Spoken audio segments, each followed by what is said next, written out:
السلام علیکم ورحمۃ اللہ وبرکاتہ۔ الحمدللہ رب العالمین، اللہم صلی علی محمد وعلی آل محمد۔ مسئلہ فدق کے حوالے سے ہم مولانا اسحاق رحمہ اللہ کے خطبے کو جو ریکارڈ کروا رہے ہیں پنجابی سے اردو زبان میں، آج اس کی تیسری نشست ہے۔ اس سے پہلے نشستوں کے اندر جو ہم ریکارڈ کروا چکے ان کے آپ لنک ڈسکرپشنز میں دیکھ سکتے ہیں۔ تو آئیے تیسرے پارٹ کا آغاز کرتے ہیں۔ اس پارٹ کے اندر ہم حضرت فاطمہ سے منسوب ایک خطبہ جو کہ اکثر کتابوں کے اندر شیعہ شائع کرتے ہیں اور لوگوں کو ابھارتے ہیں کہ یہ انہوں نے دربار ابو بکر صدیق رضی اللہ تعالیٰ عنہ میں دیا، اور اس کو اپنے لوگوں کو یاد بھی کرواتے ہیں اس کی کیا حیثیت ہے، اور اس کے ساتھ ساتھ حضرت فاطمہ کی ناراضگی، رضی اللہ تعالیٰ عنہ کی ناراضگی جو ہے حضرت ابو بکر صدیق سے، اس کے حوالے سے بھی مولانا نے جو علمی پوائنٹس نوٹ کروائے حوالہ جات کے ساتھ، آج اس کے اوپر بات کرنے جا رہے ہیں۔ تو آئیے اس کا آغاز کرتے ہیں۔ یہ پیج نمبر 9 ہے، اس کے اوپر یہ حدیث فاطمہ کے نام سے انہوں نے اس کا موضوع باندھا۔ آئیے اس کا آغاز کرتے ہیں۔ پھر اس پر حضرت فاطمہ رضی اللہ تعالیٰ عنہا کا ایک بڑا لمبا خطبہ بنایا گیا، جسے امام ابن اسیر نے بھی لکھا ہے۔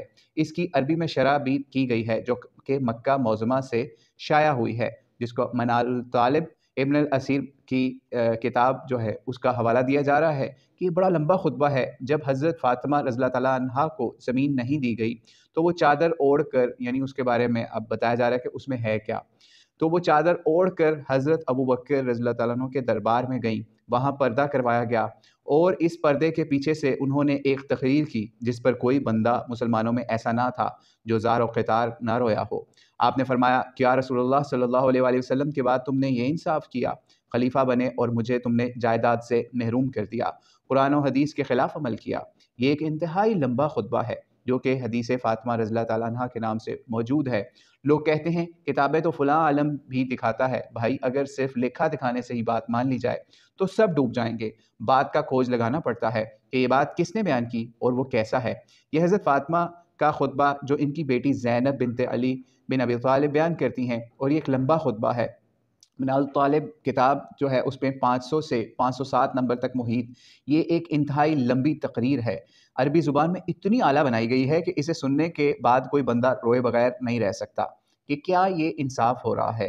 اور یہ وہ جھوٹی حدیثیں ہیں جنہیں پڑھ پڑھ کر ایک گروہ حضرت ابو بکر کو گالیاں نکالتا ہے، اور وہ گروہ کہتا ہے کہ تم سنی کس ابو بکر کا ذکر کرتے ہو جس نے حضرت فاطمہ رضی اللہ تعالیٰ عنہا کو رلایا، معاذ اللہ۔ یعنی یہ اس طرح کی جھوٹی باتیں بھی بیان کی گئی ہیں اس خطبے کے ذریعے سے۔ تو اس کے اوپر امام ابن اسیر کا کیا تبصرہ ہے وہ سنیے۔ مگر اس خطبے کی بابت امام ابن الاسیر یہاں پر لکھتے ہیں کہ حدیث کے علماء نے چھان بین کر لی کہ یہ خطبہ حضرت فاطمہ رضی اللہ تعالیٰ عنہا کا نام لے کر جعلی بیان بنایا گیا ہے تاکہ لوگوں کو رلایا جائے۔ نہ حضرت فاطمہ رضی اللہ تعالیٰ عنہا دربار میں گئیں اور نہ ہی انہوں نے خطبہ دیا۔ آگے 508 صفحے پر لکھتے ہیں، یہ خطبہ اگرچہ من گھڑت ہے مگر ہے بہت عمدہ اور اعلیٰ، الفاظ ایسے خوبصورت ہیں اور تقریر ایسی بنائی ہے کہ بنانے والا حجاج بن یوسف ثقفی سے کم نہیں معلوم ہوتا، جو ظالم ضرور ہوا مگر فصیح بہت تھا۔ خطبہ جب حجاج بھی دیتا تھا تو دنیا عش عش کر اٹھتی تھی۔ اور غریب الحدیث کی جو کتب ہوتی ہیں ان میں یہ نہیں دیکھا جاتا کہ واقعہ صحیح ہے یا نہیں، اس میں صرف لفظوں کی تشریح کرتے ہیں۔ یہ ڈکشنری ہوتی ہیں، ان میں یہ نہیں دیکھا جاتا واقعہ صحیح ہے یا نہیں۔ تو بہرحال ایسی کتب حجاج بن یوسف کے کلام اور خطبوں کی شرح سے بھی بھری ہوئی ہیں۔ تو اس سلسلے میں کوئی حرج نہیں کہ چاہے یہ خطبہ جعلی ہے، اس میں جو مشکل الفاظ آ رہے ہیں ہم ان کی تشریح کریں گے، اور زیادہ لمبی روایات جن کی میں نے شرح کی ہے اس کتاب میں، ان میں زیادہ تر من گھڑت ہیں۔ یعنی یہ بتایا جا رہا ہے امام ابن کثیر کا کہ وہ اس کو من گھڑت مانتے ہیں، لیکن بنانے والوں نے اس میں کاریگری بہت دکھائی، اس لیے خطبہ لوگ اپنی نسلوں کو زبانی یاد کرواتے ہیں۔ شیعہ گروہ کے علماء اس خطبے کو حفظ کرواتے ہیں۔ یہ خطبہ، یہ فاطمہ رضی اللہ تعالیٰ عنہ کا خطبہ فدق یاد کرو اور لوگوں کو سناؤ، بلا شبہ خطبہ رلانے والا ہے لیکن جعلی ہے، اس میں کوئی حقیقت نہیں۔ یہ بتایا امام ابن اسیر کے حوالے سے کہ یہ خطبہ بھی جعلی گھڑا گیا، اور انہوں نے اس کے اوپر جرح بھی کر کے بتایا کہ یہ کیوں جعلی، کیسے جعلی۔ آگے چلتے ہیں، نبی کا وارث نہیں ہوتا اس روایت کے بارے میں۔ یعنی اب آ رہے ہیں اہل سنت کے حوالے سے، مولانا اسحاق کے اہل سنت کے ہاں یہ جب تذکرہ آتا ہے اس روایت کا کہ نبی کا وارث نہیں ہوتا، تو اس کے اوپر کیا اصل حقیقت کیا ہے ان روایات کی، تو آئیے اس پہ چلتے ہیں۔ اس کے بعد اب اہل سنت کا تذکرہ آ جاتا ہے کہ اہل سنت کیا کہتے ہیں۔ انہوں نے یہ کہا کہ رسول اللہ صلی اللہ علیہ وسلم نے کہا کہ نبیوں کا وارث کوئی نہیں ہوتا، لیکن اس بات کا علم حضرت فاطمہ رضی اللہ تعالیٰ عنہ کو نہیں تھا۔ وہ ناراض ہی اس لیے ہوئی کہ یہ حدیث ان کے علم میں نہیں تھی۔ جب انہوں نے فدق مانگا تو حضرت ابو بکر صدیق نے یہی بات سنائی اور وہ ناراض ہو گئیں۔ اب ادھر یہ مصیبت ہے کہ رسول اللہ صلی اللہ علیہ وآلہ وسلم نے حدیث اپنی بیٹی کو کیوں نہیں بتائی، یعنی یہ کویسچن مارک ہے۔ یعنی آگے آپ کو اس سوال کا جواب مل جائے گا کہ ایسی بات نہیں ہے کہ ان کو یہ بات نہیں پتہ تھی، اصل بات کیا ہے وہ آگے چل کے آپ کو پتہ چلے گی۔ یعنی یہ اہل سنت کی طرف سے اکثر لوگ اپنی جہالت کے اندر یہ بات کہتے ہیں کہ اختلاف اس لیے ہوا تھا کہ ان کو اس حدیث کا علم نہیں تھا بی بی فاطمہ کو، لیکن حقیقت اس کے برعکس نکلتی ہے۔ اور یہ اس مسئلے پر مولانا مودودی سے بھی مولانا اسحاق کی ملاقات ہوئی تھی۔ تو آگے کہتے ہیں کہ رسول اللہ صلی اللہ علیہ وسلم نے یعنی آگے اعتراض بتا رہے ہیں کہ لوگ اگر یہ کہیں اس بات کو مان لیں کہ ان کو نہیں پتا تھا گھر والوں کو اس بات کا یا اس روایت کا، تو آگے یہ اعتراضات آتے ہیں کہ رسول اللہ صلی اللہ علیہ وسلم نے اچھا دین پہنچایا کہ جس نے مطالبہ کرنا تھا، جسے حصہ ملنا تھا، اگر اس نے ہی محروم رہ جانا تھا تو یہ رسول اللہ صلی اللہ علیہ وسلم کا کام تھا کہ حضرت فاطمہ رضی اللہ تعالیٰ عنہ کو بتاتے، حضرت عباس رضی اللہ تعالیٰ عنہ کو بتاتے، اپنی ازواج کو بتاتے کہ نبیوں کا کوئی وارث نہیں ہوتا جن کا شریعت کے مطابق حصہ بنتا تھا۔ وہ تو اپنے حصے طلب کر رہے تھے، جیسا کہ حضرت عباس تھے، حضرت فاطمہ رضی اللہ تعالیٰ عنہ تھی جو مانگ رہے تھے حصے، اور بیویاں بھی حضرت عثمان کو درخواست بھیج رہی تھیں۔ یہ عجیب رسول اللہ صلی اللہ علیہ وسلم نے معاملہ کیا، نعوذ باللہ۔ ساتھ ہی کہہ رہے ہیں کہ یعنی تماشا بنایا ہوا ہے کہ جنہوں نے سوال اٹھانا تھا انہیں تو بے خبر رکھو، لیکن حضرت ابو بکر کو بتا جاؤ جب وہ مطالبہ لے کے آئیں تو پھر انہیں جواب دے دیں۔ یعنی یہ بات معاذ اللہ رسول اللہ صلی اللہ علیہ وسلم کی کوتاہی ہے معاذ اللہ، اور یا اگر رسول اللہ صلی اللہ علیہ وسلم نے بتایا اور یہ لوگ مانگنے سے باز نہیں آئے تو یہ لوگ مومن نہیں ہیں۔ اللہ تعالیٰ فرماتا ہے کہ رسول اللہ صلی اللہ علیہ وسلم کے فیصلے پر بھی دل میں بھی برا نہ مناؤ معاذ اللہ۔ یہ اچھی جنت کی عورتوں کی سردار ہے، وہ اچھا چاچا ہے، وہ جاننے کے باوجود جھگڑے سے باز نہیں آتے، اور اچھی بیویاں ہیں جو حضرت عثمان کو بار بار پیغام بھیجتی ہیں۔ یا رسول اللہ السلام کا معاذ اللہ قصور ماننا پڑے گا۔ یعنی یہ اس طرح کی چیزیں جو ہیں اگر ہم ان چیزوں اعتراضات کو مان لیں جو اہل سنت کی طرف سے اکثر بنائے جا رہے ہیں یا اہل تشیع کی طرف سے، تو پھر اس طرح کے اعتراضات آئیں گے سامنے، ٹھیک ہے، کہ نبی علیہ السلام کا قصور ہے معاذ اللہ۔ یا پھر انہیں اہل بیت کو لالچی سمجھو، یا یہ کہو کہ حضرت ابوبکر نے خود سے حدیث گھڑ لی، یا کیا کریں، کس طرف جائیں، کوئی رستہ ہے بھلا سوائے لاجوابی کے کہ کوئی جواب نہیں۔ تو اس بنا پر آگے اب مولانا اسحاق اس کا جواب دے رہے ہیں، تو اس بنا پر یہ کہنا کہ حضرت فاطمہ رضی اللہ تعالیٰ عنہ کو اس مسئلے کی خبر نہیں تھی، یہ صاف الفاظ میں رسول اللہ السلام کو مجرم بنانا ہے معاذ اللہ، کہ رسول اللہ صلی اللہ علیہ وسلم نے بیٹی کو نہ بتایا اور وہ دھکے کھاتی رہی اور اتنا فساد پڑ گیا کہ کوئی ان کو مظلومہ کہتا ہے، کوئی ان کو غلطی پر کہتا ہے، یہ قصور تو معاذ اللہ، یعنی وہ آگے بات کاٹ رہے ہیں کہ رسول اللہ السلام کا ہوا معاذ اللہ۔ صرف 2 حرف کہنے تھے، گھر میں بیٹی کوئی جائیداد میں حصہ نہیں، تو کوئی بتایا کیوں نہیں؟ تو ابن تیمیہ کے اگر منہاج السنہ میں دیکھیں تو انہوں نے بھی زور لگایا ہے اور جواب ان کے بھی ٹھیک نہیں۔ ایسی بات کہنا ہی گناہ ہے کہ معاذ اللہ رسول اللہ السلام نے مسئلہ نہیں بتایا۔ آگے ایک اور مسئلہ آ رہا ہے اسی کے اوپر ہی کہ حضرت علی اور فاطمہ رضی اللہ تعالیٰ عنہ ان دونوں کو علم تھا اس مسئلے کے بارے میں۔ حضرت فاطمہ رضی اللہ تعالیٰ عنہ کے بالکل علم میں تھا کہ نبیوں کا کوئی وارث نہیں، اس بات کو ذہن میں رکھیں، جو یہ کہے کہ انہیں علم نہیں تھا تو وہ جھوٹ بولتا ہے۔ حضرت فاطمہ رضی اللہ تعالیٰ عنہ بالکل اسی طرح جانتی تھی جیسے ابو بکر رضی اللہ تعالیٰ عنہ جانتے تھے۔ چنانچہ حضرت عمر نے اپنے دور میں بھی جب حضرت علی اور حضرت عباس نے دوبارہ دعویٰ کیا تو قسم دے کے یہ بات پوچھی، ٹھیک ہے، صحیح مسلم 4577، یہ حوالے ساتھ ساتھ لگتے جا رہے ہیں اس لیے ہم سوالوں کو بول نہیں رہے ساتھ، ٹھیک ہے۔ حضرت عمر کے دور میں حضرت علی اور حضرت عباس نے جب دعویٰ کیا تو قسم دے کے ان کو دونوں کو پوچھا، کیا اس خدا کی قسم جس کے حکم سے زمین و آسمان قائم ہے، کیا تمہیں علم نہیں کہ رسول اللہ صلی اللہ علیہ وسلم نے فرمایا کہ نبیوں کا وارث کوئی نہیں؟ تو ان دونوں نے یعنی حضرت عباس حضرت علی حضرت نے دونوں نے کہا بالکل رسول اللہ صلی اللہ علیہ وسلم نے فرمایا تھا۔ تو ذرا سوچیں، حضرت علی اور حضرت عباس دونوں جانتے ہوں لیکن حضرت فاطمہ رضی اللہ تعالیٰ عنہ کو نہ پتہ ہو، یہ بھلا ممکن ہے؟ Question mark. یہ تو خود اپنے آپ کو پھنسانے والی بات ہے معاذ اللہ۔ رسول اللہ السلام نے کوتاہی کی اور بیٹی کو کچھ نہ بتایا معاذ اللہ، ہرگز ایسا نہیں، حضرت فاطمہ رضی اللہ تعالیٰ عنہ بالکل جانتی تھیں۔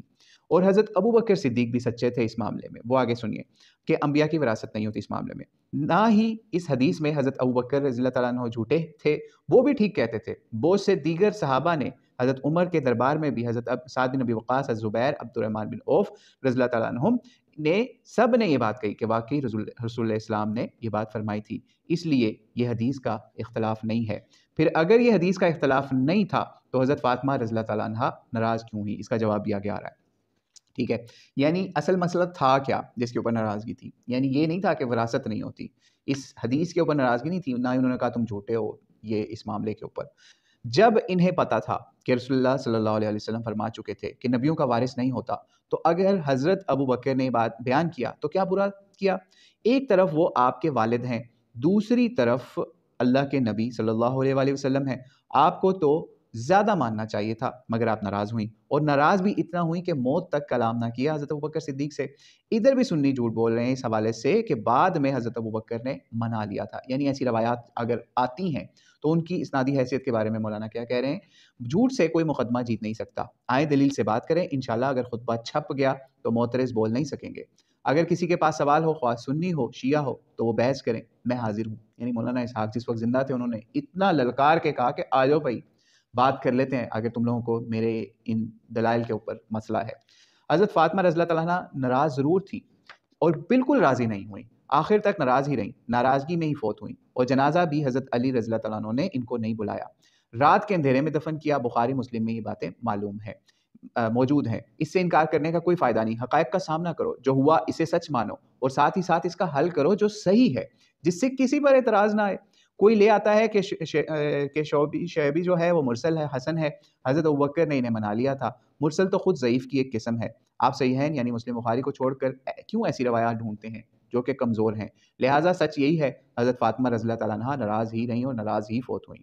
امام ابن کثیر کا سیدہ فاطمہ رضی اللہ تعالیٰ عنہ کی ناراضگی کے حوالے سے تبصرہ، اور اس بارے میں امام ابن کثیر خود مانتے ہیں کہ اس معاملے نے اہل تشیع کے لیے ایک دروازہ یعنی برائی کا دروازہ کھول دیا. کتنی بڑی مصیبت پڑ گئی ہے کہ وہ ناراض فوت ہوئیں اور یہ گروہ ان کا حمایتی بن گیا. یہ کہتے ہیں کہ حضرت فاطمہ رضی اللہ تعالیٰ عنہ ناراض فوت ہوئی ہیں، اس لیے ہم حضرت ابوبکر سے راضی نہیں. تم نے ماننا ہے تو مانتے پھرو. جس نے رسول اللہ اسلام کی بیٹی کو ناراض کیا، ہم کیسے اس کے لیے راضی ہو سکتے ہیں؟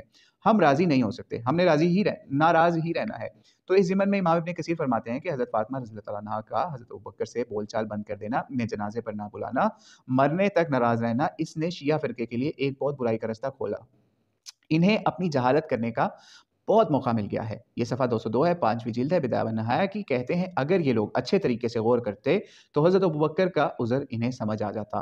یہاں ابن کثیر انہیں اس معاملے میں غلو پر برا بھلا کہہ رہے ہیں اور کہتے ہیں کہ یہ لوگ یعنی روافض یا اہل تشیع گول مول باتوں کے پیچھے لگے ہوئے ہیں.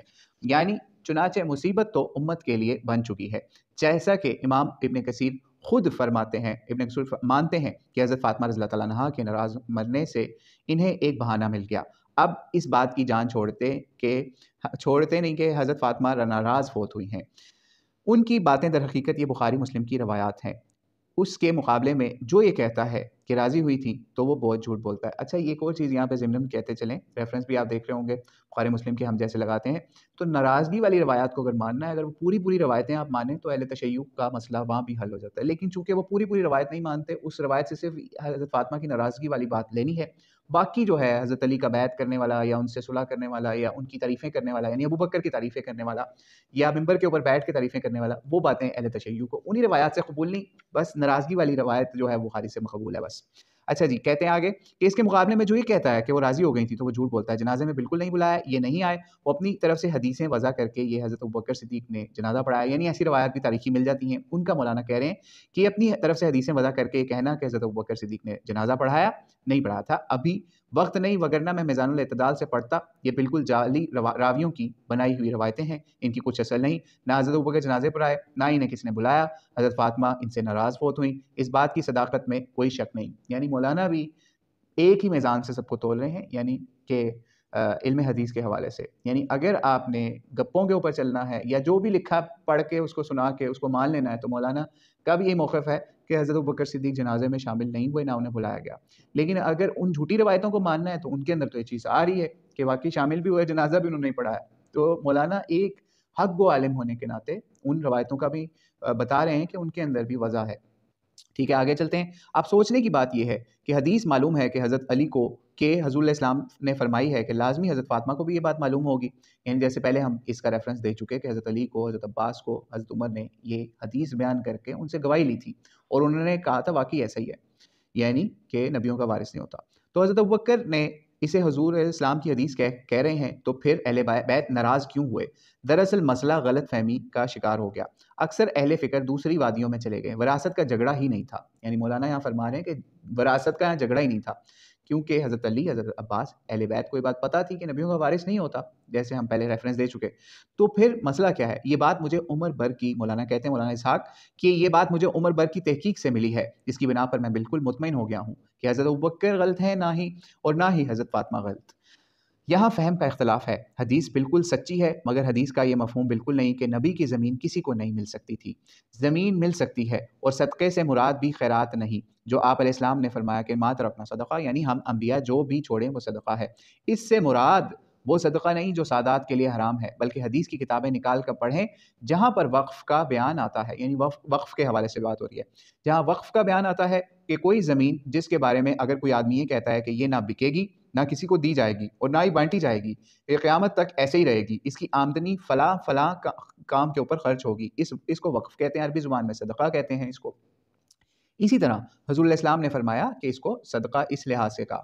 امام ابن کثیر خود فرماتے ہیں کہ ایسا نہیں تھا کہ وہ، یعنی فدق بھی وراثت میں نہیں آتی تھی، بلکہ وراثت میں اس لیے نہیں آتی تھی کیونکہ رسول اللہ صلی اللہ علیہ وسلم نے اسے وقف کر دیا تھا.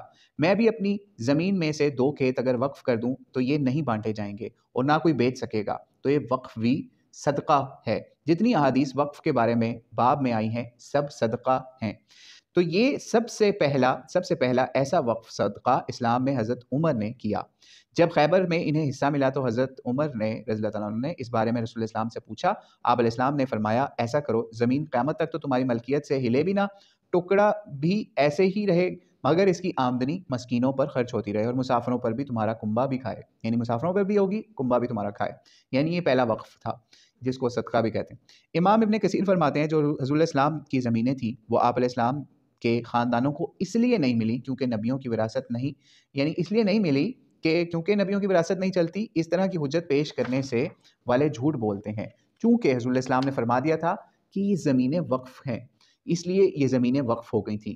وقف اگر میں بھی کر دوں تو صرف نبی کی بات نہ کریں بلکہ ہماری بھی کسی اولاد کو نہیں مل سکتی، یعنی وقف املاک جو ہوتی ہیں وہ کسی کو نہیں مل سکتی. رسول اللہ السلام کی بیوی ام المومنین حضرت جویریہ رضی اللہ تعالیٰ عنہا کے بھائی عمر بن حارث نے کہا کہ حضور علیہ السلام جتنی بھی زمین چھوڑ گئے تھے اسے حضور علیہ السلام نے اپنی زندگی میں وقف کر دیا تھا. اس کا بھی ریفرنس دیا جا رہا ہے. اس لیے وقف ہونے کی وجہ سے نہ وہ حضرت ابوبکر کو مل سکتی تھی، نہ حضرت عمر کو، نہ ہی فاطمہ رضی اللہ تعالیٰ عنہا کو، کسی کو بھی نہیں مل سکتی تھی. قیامت تک ویسے ہی رہے گی کیونکہ رسول اللہ السلام کا وہ صدقہ تھا. یہاں میں ابن کثیر رحمہ اللہ کی عبارت بھی پڑھ دوں کہ ٹھیک ہے کہ زیادہ علماء یہی کہتے ہیں کہ اس لیے زمین نہیں ملی کیونکہ نبیوں کی وراثت نہیں ہوتی، مگر انہوں نے، یعنی ابن کثیر نے بھی اس کا ذکر کیا ہے کہ یہ علماء بھی لکھتے ہیں کہ اس کی تائید بھی کی، کہتے ہیں کہ اس کا معنی ضرور یہ نہیں کہ نبیوں کا کوئی وارث نہیں ہوتا، بلکہ یہ بھی ہو سکتا ہے رسول علیہ السلام نے اس کو اپنی طرف سے وصیت کیا. ویسے تو نبی کے وارث ہو سکتے ہیں لیکن میرا وارث نہیں ہونا کیونکہ میں نے اسے وقف کر دیا ہے. اسی لیے نبی کی جائیداد تقسیم نہیں ہوئی کیونکہ آپ صلی اللہ علیہ وسلم نے خود اسے وقف کر دیا تھا. زیادہ لوگ تو یہی کہتے ہیں کہ نبیوں کا وارث نہیں ہوتا، مگر دوسرا معنی حضور علیہ السلام اس کو وقف کر گئے تھے. اس کی تائید اس حدیث سے ہوتی ہے کہ آپ علیہ السلام نے فرمایا کہ میرے وارث درہم و دینار نہیں تقسیم کریں گے، جو میں نے اپنی بیویوں اور نمائندوں کے خرچ کے لیے کے بعد چھوڑا وہ صدقہ ہے. گویا وقف کا اعلان فرما دیا. پھر فرماتے ہیں کہ اس حدیث سے تائید ملتی ہے کہ وقف والا معنی زیادہ قوی ہے. یہ مولانا اسحاق نے اس مسئلے کو وقف کے حوالے سے، وقف املاک یا وقف زمینوں کے حوالے سے سالو کرنے کی کوشش کی اور لوگوں کو بتایا کہ بھائی وہ صدقہ یا میراث یہ والا معاملہ اصل میں وقف کا تھا، اور اس کے اوپر ریفرنسز بھی دیے.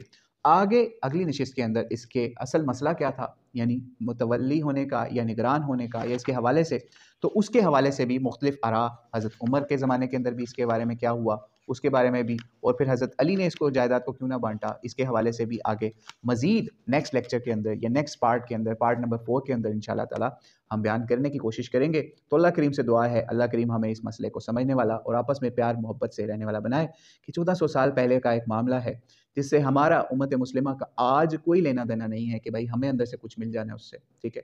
یعنی دین اسلام کا نہ تو اس سے کوئی بھلا ہونا ہے نہ کوئی نقصان ہونا ہے کہ آج ہم ان چیزوں کے اوپر بحث کریں. لیکن اصل معاملہ یہ ہے کہ یونٹی آف مسلم امہ کے لیے ہم اس خطبے کو جو مولانا اسحاق نے ارشاد فرمایا کہ مسلمانوں میں یعنی شیعہ سنیوں کے اندر کچھ مفاہمت کا رستہ نکل سکے، ان کو سمجھایا جائے کہ بھائی نہ حضرت ابوبکر غلط تھے نہ بی بی فاطمہ غلط تھی، تو اور اصل مسئلہ کیا تھا اس کو سمجھایا جائے. تو اللہ کریم سے دعا ہے ہمیں اس معاملے کو سمجھنے والا بنائے. اللہ عالم بالصواب. السلام علیکم ورحمۃ اللہ وبرکاتہ.